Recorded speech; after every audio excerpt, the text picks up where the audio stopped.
Amy Hayes had worked the pediatric night shift at Memorial Hospital for almost 2 years, blending into the background like part of the furniture. She was the quiet nurse who showed up on time, did her job efficiently, and went home without fanfare. Her coworkers thought she was shy, maybe socially awkward, preferring sick children to adult conversation. Nobody questioned her dedication or wondered about the tension in her shoulders, the way her eyes constantly scanned for exits, or how she always kept her back to walls.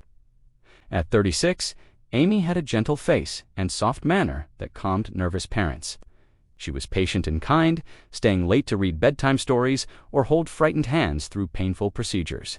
These small acts of compassion were her world now, carefully constructed to replace a past she'd tried desperately to forget. But what was about to unfold would shatter her carefully built facade. And I promise you, this revelation will leave you speechless.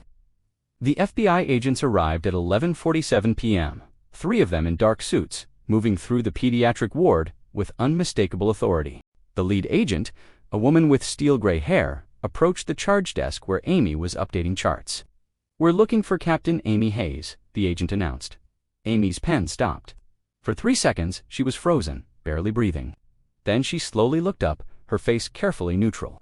"There's no captain here, Sandra," the charge nurse said, confused. "We have Amy Hayes, but she's just a nurse. We need Captain Hayes immediately. It's a matter of national security." The ward went silent. Amy stood slowly, movements controlled. "Office 3 is empty. We can talk there." Sandra grabbed her arm. "Amy, what's going on?" Amy gently removed the hand. "It's fine," but her voice had changed, dropping half an octave, carrying command that had never been there before. Inside the office, the agent extended her hand. "Captain Hayes, I'm Special Agent Martinez, FBI Counterterrorism. We have a situation. I resigned my commission 4 years ago. Call someone else." Martinez pulled out a tablet. "The subject requested you specifically. Do you recognize this man?" Amy went pale. "Lieutenant David Reeves. He was in my unit. He disappeared from a psychiatric facility 6 months ago. 2 hours ago, he barricaded himself in a warehouse with enough explosives to level 3 blocks. He's threatening to detonate unless we bring him Captain Amy Hayes, his former commanding officer." Before this continues, if you're gripped by this story, hit that like button. This needs to be shared. Amy's fists clenched. "David has severe PTSD. The missions we ran broke something in him. We know about your elite tactical unit, the classified operations, the hostage rescues. 6 years commanding counterterrorism teams before you walked away. Our negotiators can't reach him. He says only you understand what he's been through." Amy closed her eyes, transported back to dusty compounds and impossible decisions, to watching her soldiers break under the weight of what they'd seen. She'd left because she couldn't carry it anymore, couldn't watch her people shatter. She'd become a nurse to heal, to work with children who still had innocence. But David was one of hers, and you never abandon your people. "Give me 10 minutes to arrange coverage," Amy said steadily. "Then I'm yours."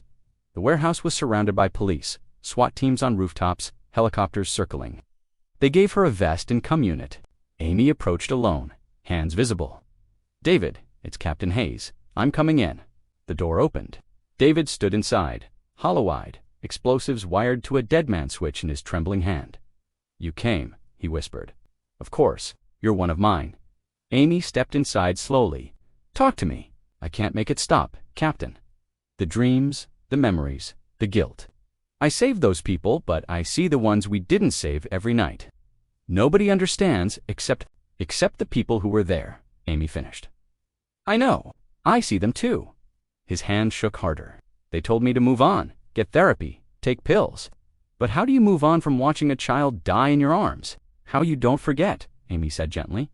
"You never forget, but you learn to carry it differently. You find purpose in the carrying." "How?" Amy moved closer. "You find new people to save, different battles. I left because I couldn't save you guys from what we'd seen, but I can save sick kids from disease. I can hold scared children through pain. I can be the steady voice in their darkness." She paused, "And David, you can too. The VA needs people like you. Veteran groups need people who understand. You can help others carry what you're carrying. I'm so tired, Captain. Tired doesn't mean finished. It means you need real support. Let me help you. But first, put down the switch. What if I can't be fixed? None of us are fixed. We're all walking wounded, trying to do better. But you do it together, not alone. Amy extended her hand. Come back to the team. Different mission, same brotherhood. There's still purpose waiting. The moment stretched. Then David's fingers opened, and the switch fell into Amy's hand. He collapsed, sobbing. Amy caught him, holding this broken soldier she'd once led into hell. David got proper veteran trauma care, Amy testified, ensuring treatment over punishment. 3 months later, she received a letter. He was working with other veterans, finding purpose in shared healing. Amy returned to her shift the next night. Sandra cornered her. You were special operations. Why didn't you say anything? Amy picked up a chart. Because that's not who I am anymore. Now, I'm a pediatric nurse. This is where I'm supposed to be.